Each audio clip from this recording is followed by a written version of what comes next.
Pada pokok bahasan saat ini kita akan membahas tentang induktasi dan hukum Faraday. Nah, kita kembali lagi tentang definisi flux medan magnet ya. Jika sebelumnya kita bicara tentang flux medan listrik, maka saat ini kita bicara tentang flux medan magnet. Hakikatnya sama, yaitu jika sebelumnya pada flux medan listrik ini banyaknya garis-garis medan listrik yang menembus suatu luasan tertentu, jika flux medan magnet hanya mengganti garis medannya saja, yaitu garis medan magnetik. Ini merupakan persamaan pada diskrit, dan ini persamaan kontinu dengan menggunakan konsep integral. Medan magnet dapat didapat dari dua hukum ya, yang telah kita pelajari sebelumnya. Bisa kita dapat dengan hukum Biot-Savart dan hukum Ampere jika berbentuk simetri maksudnya. Jadi jika dilukiskan seperti ini ya. Jadi garis-garis medan, baik medan magnet maupun medan listrik yang menembus suatu permukaan tegak lurus, nah, itu dinamakan dengan flux medan magnet. Ini sama dengan dianalogikan apabila terjadi hujan ya. Jika hujan lebat, maka titik-titik air yang jatuh begitu rapat dan sangat cepat dapat diartikan sebagai flux air hujan lebih besar dibandingkan dengan flux gerimis. Jadi itu merupakan analogi yang cukup logis antara flux medan dengan flux air hujan. Oke, selanjutnya pada flux medan magnet ini kita telah pelajari sebelumnya dengan menggunakan hukum Ampere ya, medan-medannya ya. Jadi ini adalah review. Jadi bagaimana kalau bentuknya lingkaran, kawat lurus, toroida, dan juga solenoida. Nah, konsep seperti ini akan kita gunakan seterusnya. Jadi bisa digunakan untuk rumus cepat baik pada saat ujian maupun perhitungan selanjutnya. Oke, kita selanjutnya pada usaha. Usaha yaitu kerja yang dibutuhkan untuk memindahkan posisi suatu partikel, tapi bukan hanya sebuah partikel, gelombang pun juga dapat memiliki usaha.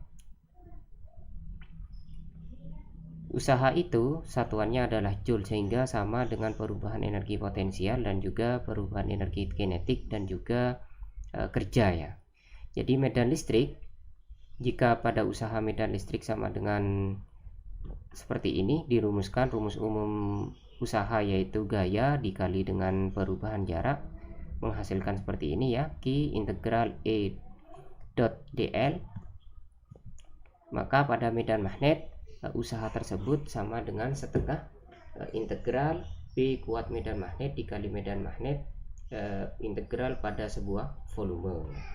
Jadi jika diturunkan, maka B atau rapat medan magnet sama dengan mu0 dikalikan dengan H kuat medan magnet. Jika B itu adalah rapat medan magnet ya, sedangkan H yaitu adalah kuat medan magnet. Yang membedakan hanya pada mu0 nya saja. Jika B ada mu0 nya, jika H tanpa mu0 ya. Selanjutnya, jika kita substitusikan persamaan ini ke dalam ini, maka menghasilkan bentuk usaha medan magnet yang seperti ini. Satuannya sama yaitu joule ya. Ingat, ini adalah sebuah satuan skalar, bukan vektor. Jika kita lanjutkan lagi, jika konversi ke bentuk H kuat medan, maka hasilnya seperti ini. Selanjutnya kita belajar tentang induktansi, yaitu induktansi merupakan suatu besaran ya, yang menggambarkan seberapa mudah suatu komponen listrik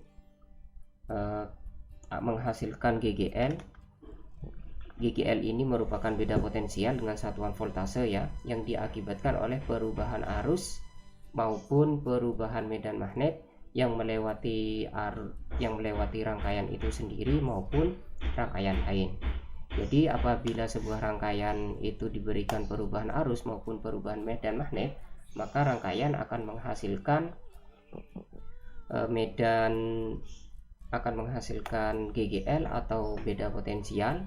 Begitu pula apabila di dekatnya itu ada rangkaian lain yang juga diberikan arus mengalami perubahan arus atau perubahan medan magnet, maka rangkaian tetangganya juga akan menghasilkan GGL atau beda potensial serupa ya. Jadi di sini juga dikenal dengan induksi ya.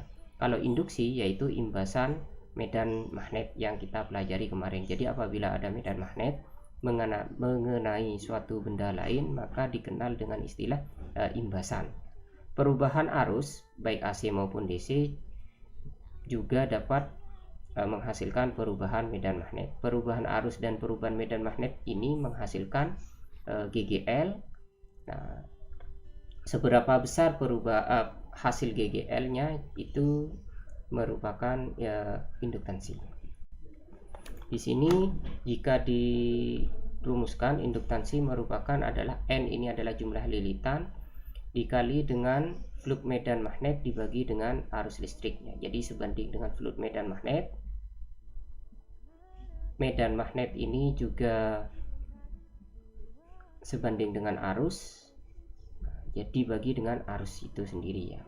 Nah, dari sudut usaha kita lihat kemarin sebelumnya usaha yaitu adalah setengah integral B.H.df ya, dimana jika kita substitusikan dengan flux medan magnet hasilnya seperti ini, kita masukkan menghasilkan persamaan seperti ini ya teman-teman. A nya ini saling hilang, jadi menyisakan H dan DL. Jika ini kita keluarkan, fluxnya kita keluarkan, maka menyisakan hukum ampere. Nah, ini ingat hukum ampere ini ya.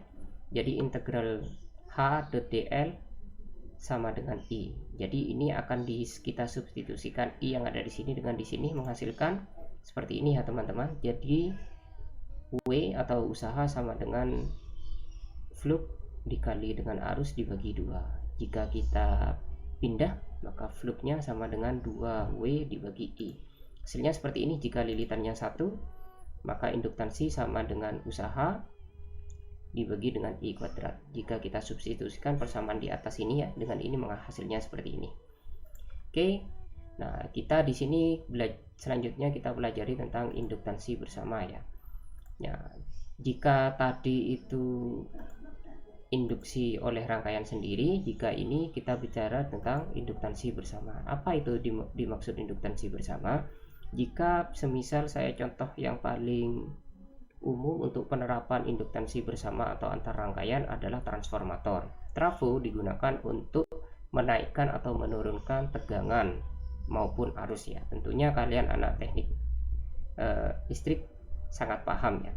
Di sini apabila rangkaian yang merah ini, yang primer, diberi arus listrik, maka akan menimbulkan medan magnet.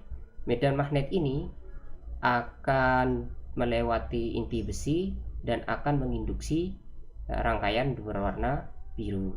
Rangkaian berwarna biru ini akan terinduksi, maka akan menghasilkan GGL atau beda potensial, sehingga di tegangan primer ini akan menghasilkan ini gambarkan sebagai flux ya, akan menghasilkan medan magnet sendiri pada dirinya sendiri. Yang ini menginduksi dirinya sendiri ya, akan menghasilkan medan magnet menginduksikan dirinya sendiri. Sedangkan yang flux berwarna ini yang melewati inti besi ini akan menginduksi lilitan yang berwarna biru. Jadi induksi dirinya sendiri itu lambangnya L ya, jika induksi antar rangkaian dilambangkan dengan M. Jadi satu ini induksi pada rangkaian satu, yang dua ini adalah penyebabnya yaitu oleh rangkaian kedua. Jadi bentuknya seperti ini teman-teman, besarnya sama ya, besarnya sama baik induksi 1, 2 maupun induksi 2, 1 ya. Oke, kita ulang ya. Jika pada rangkaian merah di sini diberikan arus listrik, maka akan menimbulkan medan magnet. Medan magnet ini akan menginduksi dirinya sendiri. Yang ini ya, yang merah menginduksi dirinya sendiri. Gambarnya seperti ini. Menginduksi dirinya sendiri, mengimbas, sekaligus juga menginduksi rangkaian berwarna biru. Yang berwarna biru melewati inti-inti besi seperti ini ya, lapisan-lapisan inti besi. Nah, induksi dari rangkaian berwarna merah atau rangkaian primer ini akan menghasilkan GGL pada rangkaian biru. Selain pada rangkaian merah terjadi GGL, di rangkaian biru juga ada terjadi GGL atau beda potensial. Beda potensial pada rangkaian biru juga akan menghasilkan arus listrik dan tegangan yang nilainya seperti dirumuskan seperti ini ya. Jadi ini merupakan perbandingan antara lilitan dengan beda potensial antar lilitan pada trafo. Jadi ini salah satu bentuk trafonya ya, yang di atas. Oke, selanjutnya kita coba contoh soal ya. Jika diketahui sebuah solenoid bentuknya koaksial seperti ini ya, terdiri dari dua jari-jari, yang solenoid jari-jari yang pertama yang kecil di dalam dan yang kedua di R2 dengan panjang L. Data-datanya sudah ada di sini ya. Yang di tengah garis tengahnya 2 cm berarti jari-jarinya 1 cm, panjangnya 50 cm berarti setengah meter, dan 1500 lilitan. Sedangkan di tengah-tengahnya ada inti ya, inti besi sama, dan lilitan yang kedua panjangnya 50 cm, garis tengahnya R2 nya ini garis tengahnya 3 cm berarti jari-jarinya 1,5, dengan jumlah lilitannya N nya 1200 lilitan kumparan. Permeabilitas relatifnya itu besarnya adalah 775. Di sini yang dihitung berapa induktansi diri sendiri ya, untuk induktansi pada rangkaian sendiri pada rangkaian 1, lilitan 1, solenoid 1 dan solenoid 2 yang sebelah 2, sekaligus berapa induktansi antar rangkaian atau antar solenoid, baik solenoid 1 dan solenoid 2. Oke, kita hitung dulu. Yang pertama untuk solenoid yang 1 yang jari-jarinya di sini 1 cm yang sebelah dalam di sini ya. Oke, ini diketahui datanya seperti ini ya, kita hitung seperti ini sama dengan yang tadi. Fluknya B.A. Nah, B pada rangkaian solenoid seperti hukum ampere ya, besarnya seperti ini, mu dikali N I1 L L1. Nah, hasilnya seperti ini ya teman-teman. L nya I1 nya kita coret, maka hasilnya seperti ini induktansi pada solenoid. Selanjutnya kita hitung, masukkan angkanya, menghasilkan 133,2 mili Henry. Jadi satuan induktansi yaitu Henry teman-teman. Oke, untuk B di sini caranya sama persis dengan A, tinggal mengganti N2 dan A2. Hasilnya seperti ini ya teman-teman. Jadi N-nya tinggal 1200, P-nya, R-nya, jari-jarinya kita rubah 1,5, hasilnya seperti ini. Jadi menghasilkan 194 mili Henry, artinya 194 kali 10 pangkat min 3 Henry. Soal yang C yaitu kita menggunakan induktansi antar rangkaian. Di sini yang menerima rangkaian 2 disebabkan oleh rangkaian 1. Jadi di sini yang menerima ini lilitan 2. Berarti induktansi pada rangkaian 2 diakibatkan oleh arus pada rangkaian 1. Jadi ini adalah fluk pada rangkaian 2 yang diakibatkan oleh rangkaian 1. Jadi fluk di sini yang diakibatkan oleh medan magnet rangkaian 1. Oke, jadi dirumuskan seperti ini ya teman-teman. B nya B oleh rangkaian 1, jadi N nya N1, I nya I1 ya. L1 tinggal kita substitusikan menghasilkan seperti ini ya. Jadi N1 kali N2, mu nya itu relatif, R nya itu R1 ya. Oke, hasilnya seperti ini ya teman-teman, 1500. Nah, ini R nya R1 karena yang menyebabkan adalah rangkaian 1. Hasilnya seperti ini. Cukup mudah, tinggal dikalikan, hasilnya adalah sekitar 106,45 mili Henry. Jika kalian hitung kembali M12 yaitu M oleh rangkaian 1, M pada rangkaian 1 oleh rangkaian 2, maka hasilnya pun juga sama 106,45, dan silahkan kalian hitung sendiri ya, yaitu tinggal membalikkan saja nilainya. Oke, selanjutnya kita berlanjut pada hukum Faraday ya. Di sini hukum Faraday menyatakan bahwa perubahan fluk medan magnet terhadap waktu menghasilkan GGL ya. Jadi apabila sebuah rangkaian listrik diberikan perubahan fluk medan magnet terhadap waktu, maka pada rangkaian tersebut akan menghasilkan potensial listrik. Atau sama saja jika dalam rangkaian listrik tersebut berikan perubahan arus terhadap waktu, maka menghasilkan medan listrik, ini potensial listrik atau GGL, gaya gerak listrik.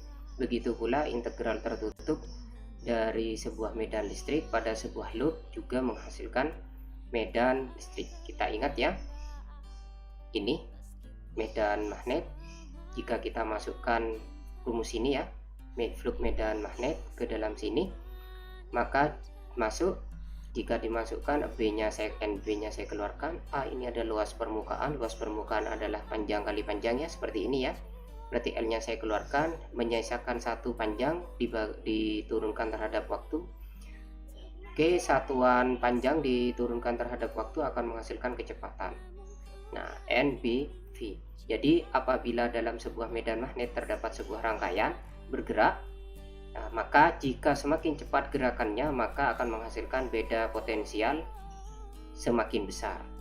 Begitu pula jika saya teruskan kembali persamaannya, jika kita masukkan cos, kalau ini dimisalkan cosnya nilainya 1, ini kan cosnya 1 ya, sejajar, jadi sudutnya 0. Sedangkan pada ini jika cosnya berubah-ubah, dalam artian tidak bergerak lurus namun berputar, maka jika saya keluarkan semua hanya menyisakan sudut di sini. Jika diturunkan cos, diturunkan terhadap T menjadi omega sin omega T. Artinya apa omega? Omega ini adalah kecepatan berputar ya.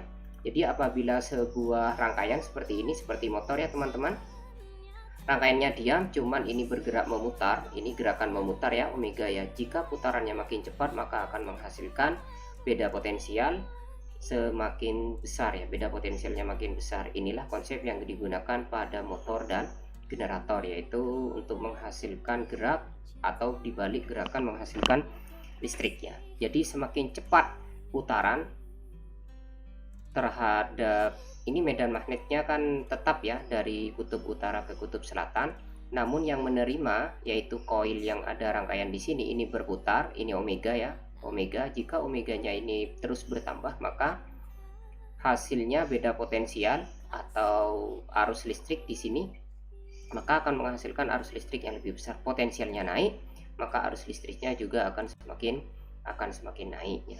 Jika ingat, mungkin seperti dinamo pada motor, sama seperti starter pada sepeda motor ya, kalian mengengkel, jadi hakikatnya yaitu memutar magnet atau memutar koilnya di sini untuk menghasilkan arus listrik ke busi. Oke, kita coba lihat animasi ini ya. Ini merupakan salah satu penemunya, yaitu induksinya, yaitu pada Tesla ya. Jadi apabila ada sebuah medan magnet didekatkan pada kumparan, perubahan medan magnet ini akan menghasilkan beda potensial. Jadi kalau yang ini yaitu adalah perubahan flux medan magnetnya. Jadi sesuai dengan aturan tangan kanan ya. Nah, jika dimasukkan magnet di dekat dan maka akan menghasilkan arus listrik. Selanjutnya yang ini adalah konsepnya generator ya.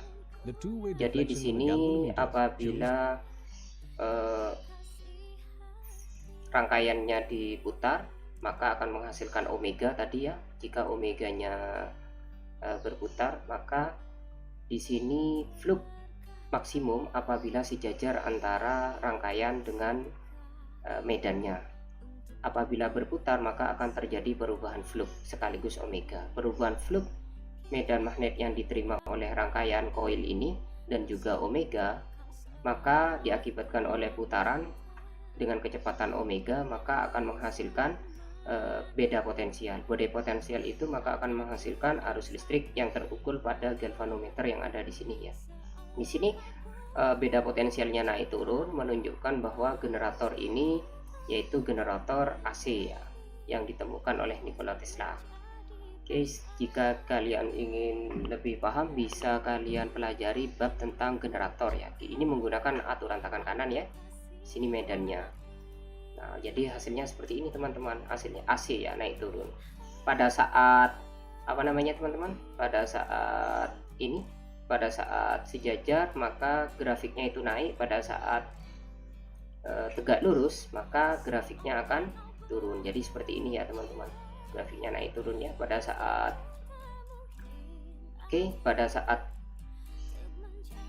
ini apa,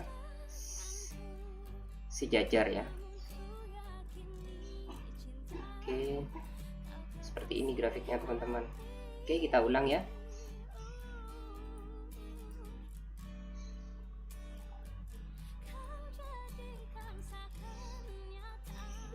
Nah, ini pada saat tegak lurus ya. Jadi koilnya tegak lurus terhadap medannya. Nah, pada saat ini sejajar. Pada saat sejajar antara garis dengan koilnya membentuk sudut 0 derajat, berarti akan terdapat akan terdapat GGL ya. GGL-nya akan naik. Kembali lagi ke ini tegak lurus, GGL-nya 0.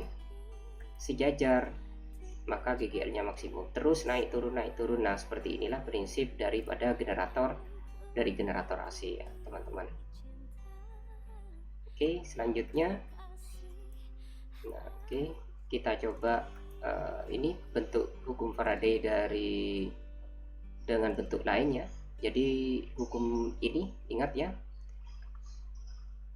potensial listrik pada medan listrik sama dengan E dikalikan dengan R ya. Yang membedakan hanyalah kalau medan listrik itu R kuadrat, kalau beda potensial itu R-nya 1. Jadi apabila dikalikan dengan R, maka R kuadratnya akan menjadi R. Seperti ini ya teman-teman. Dan ini konsep medan listrik, ini konsep medan magnet. Jadi di sini ada keterkaitan. Dalam fisika, jika persamaannya satuannya sama dan dimensinya sama, maka dapat disamadengankan. Kebetulan medan listrik ini satuannya potensial listrik oleh medan listrik satuannya volt. Begitu pula GGL yang disebabkan oleh medan magnet ini juga volt, jadi boleh disamadengankan. Jadi dalam bentuk lainnya seperti ini ya teman-teman. Maka beda potensial itu sama dengan integral dari E.dl sama dengan integral turunan dari dB per dt dikali dengan ds. Kenapa? Karena flux medan magnet sama dengan B dikali ds ya. Jadi kalau diturunkan maka menjadi dB per dt, ds nya. Fluxnya BA, DA nya saya ganti dengan ds. Maka di sini dengan menggunakan teori Courant ya, teori Courant itu seperti ini ya. Courant E sama dengan integral E ini ya tertutup dibagi ds. Jadi kalau dibalik ini hukum Ampere ya. Hukum Ampere sama dengan Courant H sama dikali ds. Ini dipindah ke sini. Kalau saya gunakan H ya, ini saya ganti H, ini saya ganti H, maka ini dipindah. Boleh ini diganti E sama ya. Jadi hasilnya seperti ini teman-teman. Nah, oke, saya ganti aja ini ya. Oke, saya ganti E biar tidak bingung. Oke, hasilnya seperti ini ya teman-teman. Maka ini berarti integral ini sama dengan ini ya. Nah, ini saya substitusikan, saya gantikan ke sini. Integralnya ada ds, ds-nya ini ya. Ds-nya merah ini saya coret, maka hasilnya Courant E sama dengan dB per dt. Untuk yang belum paham kenapa kok bisa dB dan ds, ini kan sama dengan ini teman-teman.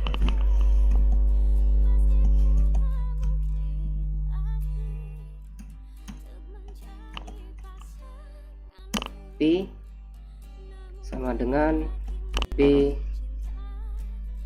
dot A.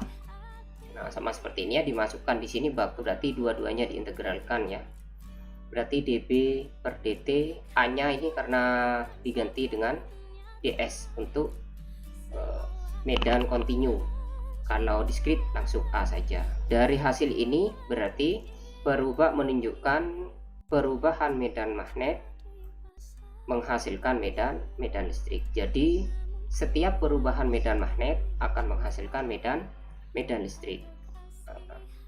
Begitu pula medan listrik juga dapat menghasilkan medan magnet. Nah, dulu orang-orang berpikir bahwa medan listrik dan medan magnet adalah dua gelombang berbeda, dua nilai berbeda ya. Namun dengan ditemukannya persamaan ini dirumuskan oleh Maxwell, maka ada keterkaitan. Jadi medan listrik dan medan magnet itu sama seperti koin ya, yang satu gambar dan yang satu adalah angka. Nah, yang ini menjadikan revolusi pada dunia elektronik.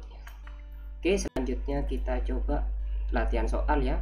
Jika di sini ada sebuah magnet seragam, nah seperti ini ya. Arahnya kalau ada titik seperti ini, arahnya menuju kita atau keluar ya. Atau kalau pada sumbu X yaitu positif. Nah, diasumsikan bahwa konduktor menghubungkan kedua ujung resistor seperti ini ya. Gambarnya lingkaran ideal titik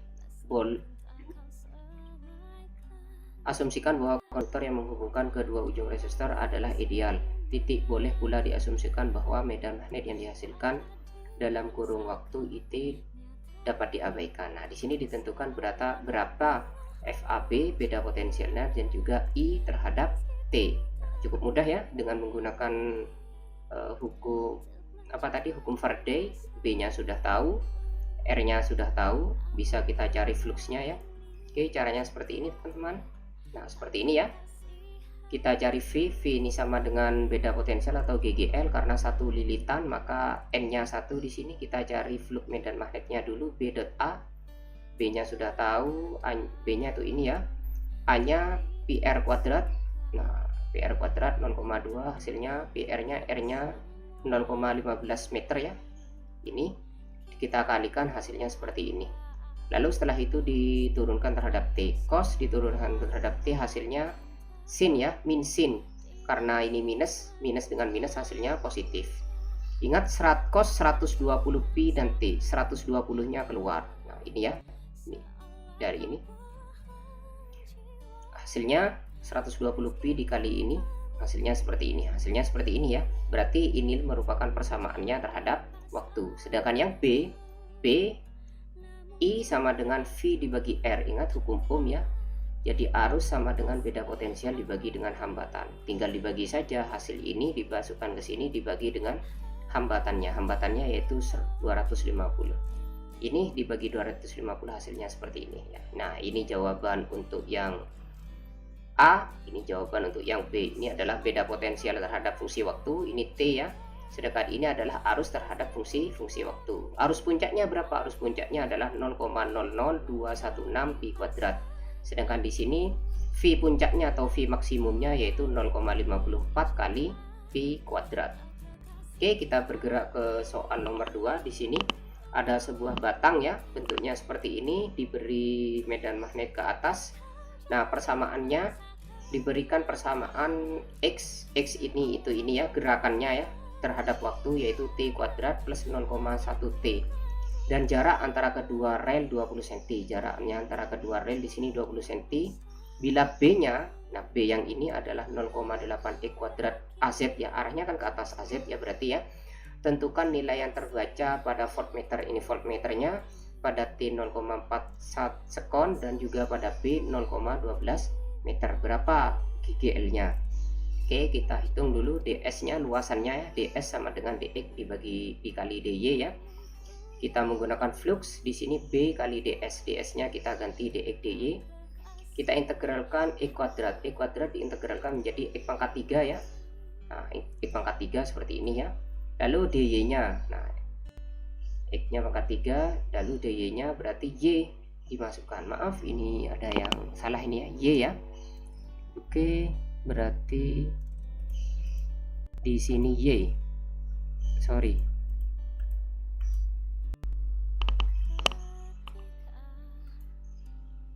Nah, di sini diintegralkan Y.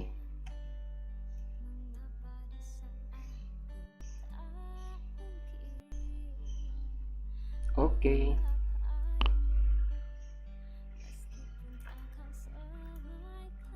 Ini ya. X-nya lalu ditengeralkan terhadap DY, hasilnya Y. Batas atasnya 0,2 dan 0, berarti dimasukkan aja 0,2 di sini, hasilnya adalah 0,2 dikali 0,8, hasilnya 0,16 X pangkat 3 dibagi 3. Hasilnya X-nya kita masukkan tadi T kuadrat plus 0,1 T pangkat 3 ada di sini ya. Nah, ini ya, ini X-nya, ini X-nya, ini X-nya ya. Lalu kita masukkan ke sini. Nah, pangkat 3-nya diambilkan dari sini. Oke. Selanjutnya kita cari GGL-nya, mudah ya karena fluknya sudah kita ketahui, masukkan ke sini, ini dibagi dengan T, ini dimasukkan ya ke sini, diturunkan, T-nya turun ke bawah, berarti 3 dan 3 ini saling hilangkan, 3 turun jadi 2, yang di dalam lalu diturunkan menjadi 2T plus 0,1. Oke, selanjutnya masukkan T-nya pada sama dengan 0,4 sekon ya. Oke, selanjutnya kita masukkan nilai T-nya 0,4 sekon ya ke persamaan ini, menghasilkan perhitungan seperti ini. Silahkan dikoreksi ya. Nah, berarti nomor A, soal A dapat kita ketahui hasilnya adalah 5,76 mV seperti ini. Dengan cara yang sama dengan yang A, karena persamaan GGL-nya sudah kita ketahui seperti ini ya. Dari soal A kita merubah variabelnya ya, X-nya pada X 0,12 kita masukkan 0,12 seperti ini. Kita cari T-nya dengan menggunakan persamaan kuadrat ya. Kita cari T-nya ini ya, T kuadrat kita ambil yang positif 0,3 karena waktu tidak mengenal minus ya, maka yang min 0,4 kita hilangkan ya. Jadi seperti ini ya teman-teman, kita ambil T-nya 0,3 lalu kita substitusikan ke persamaan GGL yang ada di sini. Jadi hasilnya seperti ini, maka diketahui GGL-nya 0,00161 volt atau 1,61 mV. Mudah bukan? Oke, selanjutnya kita coba ke soal selanjutnya. Di sini ada dua rel ya, dua pasang rel hambatan. Nah, terus yang pertama yang di awal ini kita ada sebuah batang ini ya, ada sebuah batang berarus I, kawat berarus I. Nah, ini bergerak sama seperti yang ini tadi bergerak. Nah, seperti ini teman-teman gerakannya. Saya gambarkan seperti yang biru ini. Batang yang putih ini sebenarnya adalah yang biru ini ya. Jadi bergerak seperti ini. Nah, kemudian ujungnya di sini dikasih resistor 0,3 ampere disambung ya. Ini hasilnya kan relnya adalah sebuah resistor, lalu di ujung di sini digabungkan resistor lagi dengan besar 0,3 ampere pada rangkaiannya. Nah, di sini setelah digabungkan resistor ini, tentukan I arusnya pada selang waktu T dengan interval 0 sama 1 sekon jika batang berada X 2 meter. Nah, jadi di sini 2 meter ya, di sini 2 meter, berarti di sini 14 meter pada T sama dengan 0. Oke, kita coba rangkaiannya pada nomor A. Oke, seperti ini ya. Ini ditutup rangkaian. Oke, yang A. Selanjutnya yang B, bagaimana jika kedua-duanya baik di depan dan di belakang ini ditutup dengan rangkaian sebesar 0,3 ampere. Rangkaiannya ini yang rel ini kalau penutupnya yang depan dan belakang 0,3 ohm, sedangkan yang rel ini rangkaiannya adalah 2,2 ohm. Oke, kita hitung dulu yang A. Yang A hanya menutup satu aja di sini. Hanya ditutup saja di sini. Nah, oke. Kita cari luasannya batang ya yang bergerak. Di sini 2, di sini 14. Kita hitung dari sini. Jadi semakin lama karena bergerak ke kanan, maka luasannya itu akan semakin luas. Di sini panjang ini P ya, panjang, saya tulis panjangnya karena bergerak, yaitu V-nya kecepatannya 9 ya. Berarti 9T. Awalnya panjangnya yaitu bergerak di sini. Nah, sini ya teman-teman. Ada di sini batangnya 2. Lanjutnya bergerak, luas awalnya yaitu panjang kali lebar. Panjangnya sama dengan 2 plus 9T. Jadi pada saat T 0 yaitu ada di 2 di sini ya. Selanjutnya panjang kali lebar, lebarnya di sini 0,2. Hasilnya seperti ini ya. Luasnya kita hitung fluknya. Fluk yang dikurung oleh batang ini ya. Oke, hasilnya seperti ini 0,8.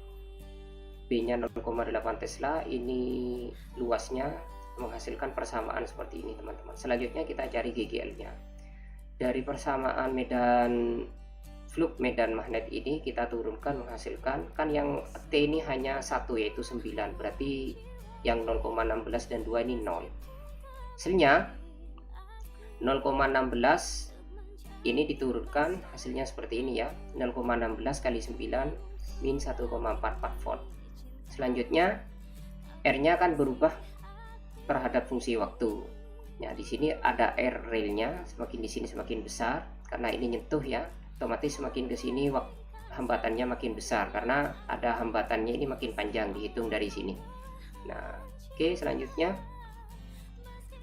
hambatan tambahnya 0,3 ohm, ini yang di sini 0,3 ohm, sedangkan yang rel 2,2 ohm. Pada saat T0 karena relnya ada 2 maka dikali dengan 2, yaitu 2 dikali 2,2. 2,2 ini hambatan yang lurus ya. Yang 2 plus 9T ini panjangnya dari sini ke sini, perubahan panjangnya kan batangnya bergerak ya, sebesar 8, berarti hambatannya sebesar ini 8,8 plus 39,6T yang ada di sini ya. Nah, arusnya sama dengan V dibagi R. Nah, R totalnya yang 0,3 itu ini, yang R-nya dari sini ke sini kan bergerak batangnya ya, dari sini terus sampai ke sini hasilnya. Nah, ini seperti yang diilustrasikan seperti ini ya teman-teman.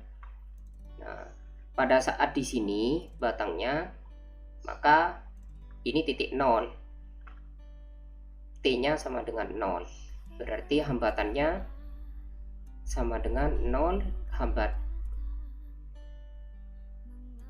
berarti panjangnya di sini 2. Nah, berarti hambatannya di sini 2,2 kali 2 saja. Jadi arus listrik mengalir dari sini ke sini ya.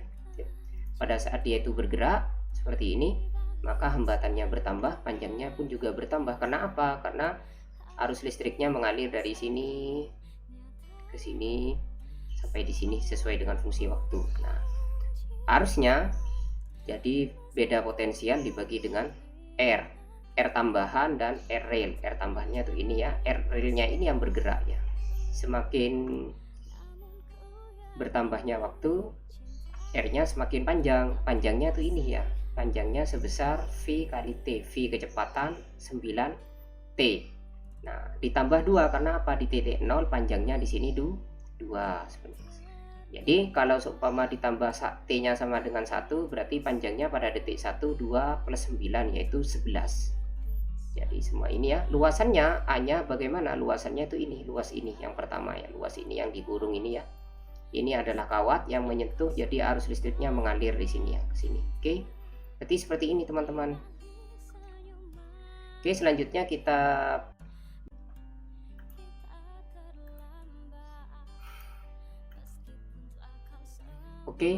sekarang kita coba pada soal B. Pada soal B yaitu berapa besarnya arus terhadap fungsi waktu apabila kedua sisi ini ditutup. Pada soal A kita sudah menghitung berapa arus yang dihasilkan apabila sisi yang sebelah ini ya, sebelah kiri ini ditutup. Maka apabila kita ingin mencari berapa arus yang dihasilkan apabila kedua sisi ditutup, yang A sudah menutup di sisi sebelah kiri ini, maka kita cukup menghitung berapa arus apabila ditutup yang sebelah sisi kanan di sini. Nanti dijumlahkan arus apabila ditutup sisi sebelah kiri di sini, hasil perhitungan A dengan yang sebelah kanan yang akan kita lakukan nanti. Oke, karena kita menutup di sebelah kanan ini, maka acuannya adalah di sini. Startnya di titik 2 di sini kan ya, 2 ini titik, maka panjangnya yaitu 16 dikurangi 2, berarti panjangnya itu 14 ya. Kecepatannya dari sini ke sini adalah 9T. Dengan berjalannya waktu, maka panjang dari sini ke sini karena acuannya ini yaitu akan berkurang berapa, yaitu berkurang 14 min 9 min T ya. Panjang apa luasnya, luas yang ini, luas ini bukan luas di sini ya. Kalau yang A kan luas sebelah kiri dari kawat, kalau ini sebelah kanan kawat, karena yang terhubung yang sebelah kanan, maka panjang kali lebar, panjangnya 14 min 9T, lebarnya adalah 0,2, sehingga besarnya medan flux, medan magnetnya yang ke atas ini 0,8, medan magnetnya 0,8 dikali luasnya ini ya teman-teman. Oke, selanjutnya hasilnya seperti ini, lalu kita turunkan. Setelah kita turunkan terhadap waktu ini ya, terhadap waktu, maka kita dapatkan GGL nya sebesar 1,44 volt. Berarti rangkaian ini yang tertutup ini menghasilkan beda potensial sebesar 1,44 volt. Nah, R berubah terhadap waktu. Karena apa? Karena ini bergerak terhadap sini, berarti dengan berjalannya waktu hambatannya akan berkurang. Selanjutnya di sini hambatannya berubah, ada hambatan di sini R tambahan ini ya, yang R tambahan yang menghubung, sedangkan relnya ini ada 2, maka dikali dengan 2. R tambahannya ini yang nutup 0,3 ohm, sedangkan relnya 0,2 ohm. Nah, oke, pada saat T sama dengan 0. Jadi jumlah totalnya relnya yaitu di sini 2,2 dikali 2 ya, karena jumlah relnya 2 dikali dengan panjangnya yaitu 14 min 9 T. Ini 14 min 9 ya T, jadi itu merupakan hambatan relnya. Sedangkan tambahannya yang nutup ini 0,3, berarti totalnya seperti ini teman-teman, 0,3 ini dikalikan hasilnya seperti ini. Jadi hambatannya akan berkurang dengan waktu. Nah, di sini positif ditambahkan tanda negatif dikarenakan arusnya itu berkurang, arusnya itu berlawanan arah pada saat fluxnya itu berubah. Oke, hasilnya seperti ini ya teman-teman. Nah, jadi seperti ini ilustrasinya. Nah ya, ilustrasinya seperti ini, panjangnya ini berubah terhadap ini, berarti berkurang kan teman-teman.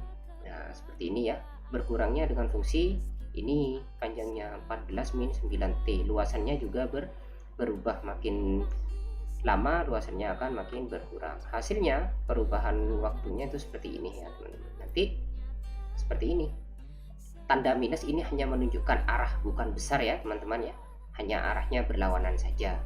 Oke, selanjutnya seperti ini, waktu dijumlahkan ini hasilnya, ini hasil per A, ini hasil yang ditutup, berarti jawaban untuk B yaitu adalah penjumlahan A dengan yang ini. Ini kalau yang di depan ditutup di sini ini, sedangkan yang B yang ditutup hasilnya itu begini. Mudah bukan? Apabila ada yang kurang paham dapat ditanyakan di grup maupun kolom komentar. Sekian, terima kasih. Wassalamualaikum warahmatullahi wabarakatuh.